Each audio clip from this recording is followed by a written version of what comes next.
Well, we finished up at the Meadows. We'll talk about our girl, Pull the Shoes, in a second. No, I guess we'll start with Pull the Shoes. She was a winner today. Did I find her great? No, she was kind of flat, but again, not used to being on the front end. And I never noticed till we were going to the gate. Tim and I had talked about it after our last race, maybe taking those flip-flops off and seeing how she'd be. Never dawned on me till we were going to the gate. Now, that may not have been a big deal, but to me, I was trying to reassess what I had seen in the post-parade as I'm going up to the gate. I thought she was good. Just kept her safe. I was going to sit in the 2-hole. It was hard to gauge because so much money was bet on Pull the Shoes. She was literally 210. So you had every other horse in the race had longer odds. So a 24-1 horse on the front may have actually been 5-6-1. I didn't know. I didn't want to take any chances, so I just moved her back to the front.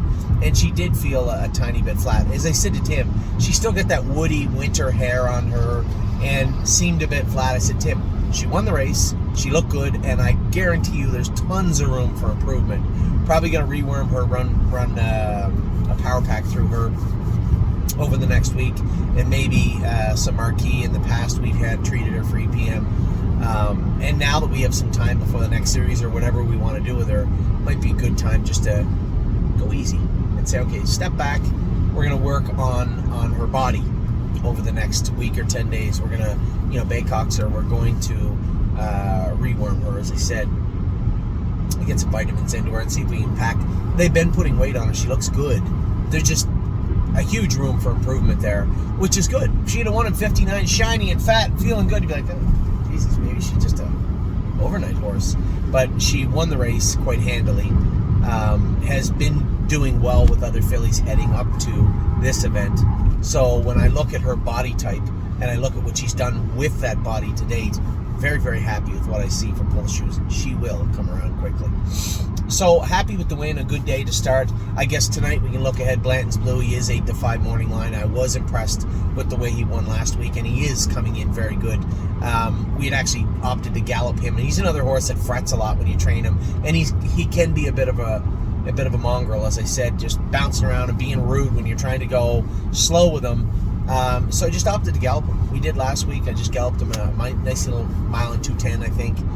Which is slow enough. He never really exerted himself that much, but a nice little workout for him, and I suspect he'll be pretty good coming into tonight. I don't foresee any issues if we can get a decent trip like we did last week, anything like last week, and he's going to give them problems, I believe. But again, how he behaves off the car, what he does in the first turn, where he gets away, and what kind of trip he gets will dictate, how he races. Now, today we had a big day. We had 4 sets of babies. Now, we were coming back on Friday. We were coming back Wednesday, Friday. So there were some horses, again, Green Glitter did not go. Grand Slam Dio did not go. Memento Mori did not go. These are horses that have been doing it very well. Now, some horses I just felt could use a little more exercise, or maybe some of the horses had missed some time. So we had 4 sets that went out today. I'll go through them quick. Westland Warrior was very good, but you know what? I could not get to a trot. Joey had come first over. I let him go down the backstretch, and there was no remove going to the wire. She was well in hand today and very strong. Everybody in that set went well. I Don't Play Nice was good. I went with Westland Warrior. He was very, very good also. Arrowhead Hanover ended up first over. I might have beat him. Doesn't matter. We were second and third, the both of us right there together. Rosetta Amy Head was good, and High Hopes was good also. So a real good start to the day as we went out right at 8:05. I had to leave at 10, so we were trying to kind of rush them through. And it will be a rush on Friday too. There'll be no lengthy breaks in between the sets. We have 6 sets, and I have to leave at 10 o'clock. So maybe 10:20. That will be a big ask for our caretakers. That's have set 1 and 2 ready to go out immediately and stay ahead of the curve moving forward. They're going to have to be on their toes, and it's a big ask. I'm going to, as Jason said, maybe put yourself on a horse in the last set, or situate a horse that maybe someone else can go with in the last set in case you have to leave. I'll re-edit those today, but that's the plan for Friday. Now, set 2 goes out. I got Idex. He's being lazy. as usual. We're going to switch his bridle up, cryo his splints, change him back to a closed bridle, take the flip-flops off him. Lots of stuff going on with Southwind Idex over the next little bit. Now, I don't know if Dr. Latessa has much interest in cryoing. There's a few little splints popped up, Southwind Idex and gorgeous package of splints. So will he want to do those for Friday? I suspect not, but likely that's a Saturday job. So they'll have to muscle through it on Friday. Southwind Idex, he was okay. Again, I think the changes will help. Bluebird Tuxedo Hill is almost in a situation where he's starting to get a little rude, a little silly at times, acting up. So he may need a little bit of an ironing out over the next 2 weeks. But I don't want to fire this guy up because I know he can get hot. So I don't want to get him to that point, but I do want to cut him loose a little bit. And we plan on doing that. No, we don't plan on doing that. We plan on getting another mile into him. Slick gated, still the same Bluebird that's there. Might need a little shove forward, a little ironing out, a little elbow grease put into him over the next month, but doing his work very well. LT Troubadour was good again, but a lot to ask in here. He's a great guy, was good. Jason said when he's running in, he's a little rough in the turns. Running out, he's good. Pretty simple. We're going to add a little gear to the inside. I'm going to take the boots off him and put brace bandages on him and see how he handles that. Just some minor tinkering with this guy as we head into April, but I've been very, very happy with how he's looked. As I said, LT Troubadour was good again. He's continuing to grow up and fill out. Wander Hill was very good today for Jason McGinnis. He beat me for second. Who won this set? Whoever won it rather easily, I believe.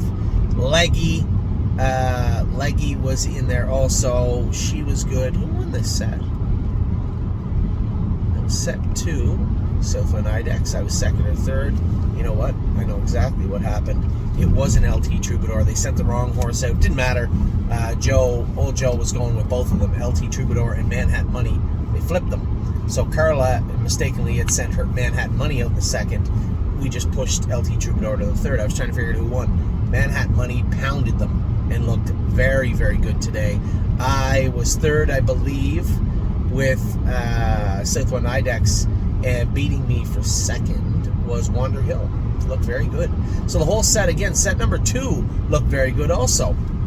Set 3, I went out with Aunt Lily and I won with her. I found her a little bumpy in the turns and a little flatter than I expected, but she is coming off the virus. So overall, I was happy with her. She did do enough work to win the set.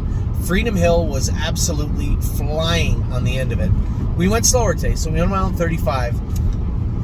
So that's a half in like 18 to 20, last half in 15, 13, something like that. And Freedom Hill with her flying on the end of it, a much faster last quarter and last half. She looked very, very, very good. I told you guys this filly just needed to work hard in the month of February into March. And throughout March and all that heavy lifting has polished this filly up very, very good. She sits at the bar, was great again. LT Troubadour was in this one. He came first over and was fine. Cadeau was good again. Lost a shoe, the bugger, though. I'm going to have to put... I don't like grab boots, especially on trotters. Why would you want them? But with him, for those of you with race horses, you have the quarter boots, the gum rubber or the white that cover the quarter. Then you have these little black annoying boots to put on. They're just that wide. Little black thing, and it goes and it kind of sits in the crease where the shoe and the foot meet, because that's what happens. They'll grab a corner of the shoe and rip it off, right? So this kind of sits in there a little bit. It's hard to put on. They're hard to put on. They don't always work, but with Cadeau, probably worth trying because he's lost his shoes a couple of times now, and it does break his foot up a little bit. So Cadeau needs might need those. He was good today, though. Even wherever he lost that shoe, he still trained very, very good. The Priest. Joey was going a little much on the front end with Cadeau going to the quarter pole, so I came with Aunt Lily quick, put her on the front, and just dropped her into park. And we walked the middle half. And the Priest, I guess, got doubled up on a helmet, goofing off, and made a break. Jason said, just got doubled up and made a little break, but he was perfect after. He said he was fine trotting through where he'd made breaks before. So, and we had the hobbles on him today. So the Priest was good. Then we went out with the last set. These were the Pacers. I was happy with Fire and Shine. Roser and AJ again. Made it look pretty easy. As I said to Jason, we're going to have to keep this guy a little bit contained. He wasn't hot, but we can't keep putting him on the front end. He's going to have to sit in. So I might try that spring bit on him on Friday. We'll see how that plays out. But he was very strong. Foxy Seaside first over in a long grinding bid and ended up a close second. I was third with Fire and Shine. She was really, really good. Amy stayed in with Rose Run, Alexandra. That was the plan from the start. Dancing in My Socks and Gorgeous Package were okay. Gorgeous Package was actually a little bit flat again. Splints, get those flip-flops off, and then we'll see how she is in the near future. So 4 good sets today. I was really happy with them. If you didn't hear your horse's name, there was no issues. Nobody got scratched today because of any sickness or lameness. It was just a matter of, we'll give these guys a day off. I didn't want to come back in 48 hours. Like, horse like Never Lose Felix. I didn't want to train today and come back in 48 hours. We'll just go on Friday and play it safe with him. Now, tomorrow is going to be a busy day. I only have Kemp over here at the Meadows. So we have Kemp racing Thursday. Now he's getting close to being out of that class. We do have him entered back at the Poconos for next Tuesday in a claiming series. So this may be our last hurrah, maybe for a while, but definitely for now, I believe, with Kemp moving forward, whether it be tomorrow or whether it be on Tuesday, at the Poconos. I suspect come Tuesday at supper time, he'll no longer be a part of the stable. That's certainly not my doing. I would love to have him and keep him, but we got to race him where he belongs, and that's where he belongs. So tomorrow we have 10 horses scheduled to qualify.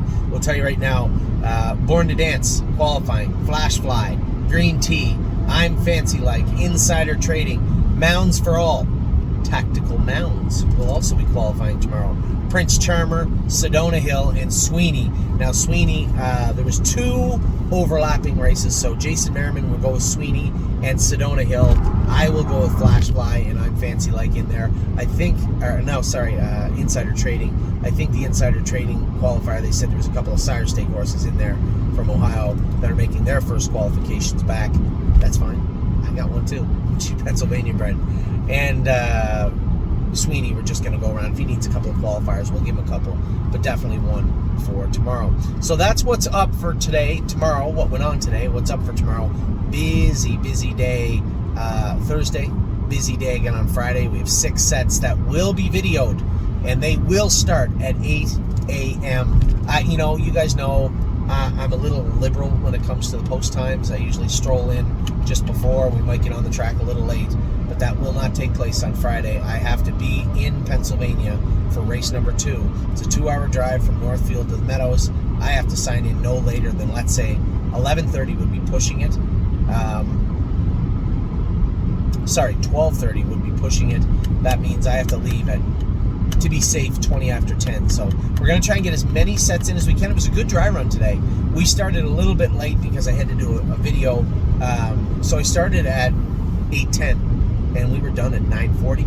So I believe if our caretakers are on their toes and everything's ready to go, maybe we can get them all in on Friday. But that's the plan. So Friday, all the babies and a full slate over at the Meadows also. I know we have Patrick in. I know we have Greatest Ending in. Dad's horse is in on Friday. We have Kemp on Thursday. All the qualifiers on Thursday at Northfield Park in the morning. Kemp in the afternoon. And it all starts tonight, though, with our boy Blanton's Blue. So there's your video. My apologies, but when there's not a lot to talk about, pretty hard to put a silver lining spin on 4 breaks. It's just the way it is. So, for those of you worried, listen, Electric Line, he's not going to stay with us. He's out. He's leaving at some point very soon. Chalk it up to a rookie filly with Lover's Play. But the 2 on Monday are a little frustrating, but that happens. I dare anybody to send me any complaints about Spitfire Overseas. The horse won 3 in a row going into the other day, and to say there was any issue, he's going to have breaks now and again, just the way it is. But he's also on his way to having a pretty good year. If I'm not mistaken, he's got over 70,000 Canadian made. I just looked on Track It the other day this season. So no complaints from anybody. Don't be greedy. It happens, and the horses will make mistakes. And when it comes to Kings County's with us now. I brought him up to Northfield Park. We're going to train him Friday, do any vet work or shoeing changes we have to make, and he is going to Kentucky. So just to reiterate, I started at the start, but I'll tell you right now, going to Kentucky, Brace for Landing, Kings County, Militant, Paycheck Princess, and Lover's Play are on the truck, and hopefully it'll be in Monday or Tuesday. The following week, you'll see, hopefully, the addition of Lonely Lakewood and Green Tea. So we have 6 stalls right now. Hopefully we can stretch that into 7, and Eric and Kathy can have a good start to the season. Obviously, the the bigger scope of things in regards to Kentucky will take place in June. We have a ton of very attractive looking 2-year-olds and obviously our 3-year-olds. A lot going on right now. We have 10 to qualify tomorrow. We have probably 7 or 8 to qualify the week after. Horses qualifying in Ontario also. We have most of our sophomore ship will be ready to go in the next 10 days. The stragglers, of course, will be the ones that start in May. We don't want to be racing them before then. That's Memory and Imagination, Pickpocket, and Arson. Also, Mel Gibbs-Swan, you can join into that list. Him and Memory and Imagination are eligible to the Bunker Hill race in Plain Ridge if we go. I suspect at this point I can almost confidently say that Memory and Imagination will be going for sure. We'll see how Mel Gibbs-Swan plays out over the next little while. So with that, I'll let you go.